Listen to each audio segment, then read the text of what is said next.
Friends అందరికీ నమస్కారం. Friends, puri Jagannadh రథయాత్రలో అయితే గనుక ఘోర విషాదం చోటు చేసుకుంది. అక్కడ తొక్కిసలాట అయితే జరిగింది. పరిస్థితి అత్యంత దారుణంగా ఉంది. అసలు ఏం జరిగింది అంటే వివరాలు తెలుసుకుందాం. వీడియో పూర్తిగా చూడండి. అలాగే తప్పకుండా ఒక లైక్ చేయండి. లైక్ చేయడం మరింత మందికి ఇన్ఫర్మేషన్ చేరుతుంది. ప్రపంచ ప్రసిద్ధి చెందినటువంటి ఒడిశాలోని పూరి జగన్నాథ రథయాత్రలో విషాద ఘటన చోటు చేసుకుంది. భారీ ఎత్తున భక్తులు గుడించా ఆలయం సమీపంలోకి చేరడంతో ఒక్కసారిగా తొక్కిసలాట జరిగినట్లయితే చెప్తూ ఉన్నారు. ఈ దుర్ఘటనలో ఒక భక్తుడు మృతి చెందగా 120 మందికి పైగా తీవ్ర గాయాలయ్యాయని చెప్తున్నారు. ముఖ్యంగా ఏంటంటే గాయాలైన వారి క్షతగాత్రుల్లో చాలా మంది పరిస్థితి విషమంగా ఉన్నట్లయితే తెలుస్తోంది. దీని వలన మృతుల సంఖ్య పెరిగే అవకాశం ఉందని అధికారులు అయితే చెప్తూ ఉన్నారు. ఈ వ్యవహారం ఇప్పుడు దేశవ్యాప్తంగా కూడా తీవ్ర చర్చనీయాంశంగా మారింది. కాగా ప్రతి ఏడాది నిర్వహించేటువంటి జగన్నాథ రథయాత్రను తిలకించేందుకు దేశ విదేశాల నుంచి లక్షలాది మంది భక్తులు పూరికి తరలిస్తుంటారు.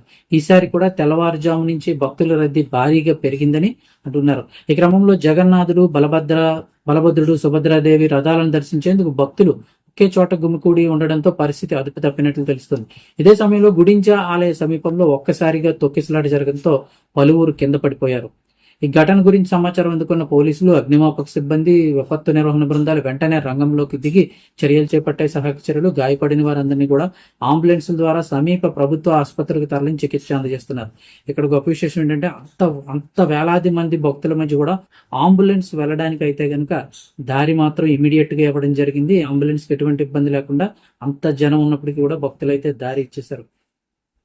స్వల్ప గాయాలైన వారిని అక్కడికక్కడే వైద్య సిబ్బంది ప్రథమ చికిత్స అందజేశారు. ఘటనపై ఉన్నతాధికారులు వెంటనే స్పందించి పరిస్థితిని సమీక్షించారు.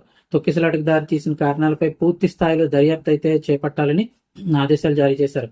భవిష్యత్తులో ఇలాంటి ఘటనలు పునరావృతం కాకుండా అదనపు భద్రతా చర్యలు చేపట్టనున్నట్లు అధికారులు వెల్లడించారు. మరోవైపు రథయాత్ర కోసం ఒడిశా ప్రభుత్వం భారీ భద్రతా ఏర్పాట్లు అయితే చేసింది. వేలాది మంది పోలీస్ సిబ్బంది, అగ్నిమాపక సిబ్బంది, వైద్య బృందాలు, అత్యవసర సేవల సిబ్బంది విధుల్లో నియమించింది. సీసీటీవీ కెమెరాల ద్వారా ఎప్పటికప్పుడు ఎక్కడికక్కడ పరిస్థితిని అధికారులు పర్యవేక్షిస్తున్నప్పటికీ ఒకేసారి భారీ సంఖ్యలో భక్తులు ఒక్క ప్రాంతానికి చేరుకోవడం వల్ల ఈ దుర్ఘటన చోటు చేసుకున్నట్లయితే అధికారులు భావిస్తున్నారు. సో గాయపడిన వారందరూ కూడా క్షేమంగా ఉండాలని అయితే కోరుకుందాం.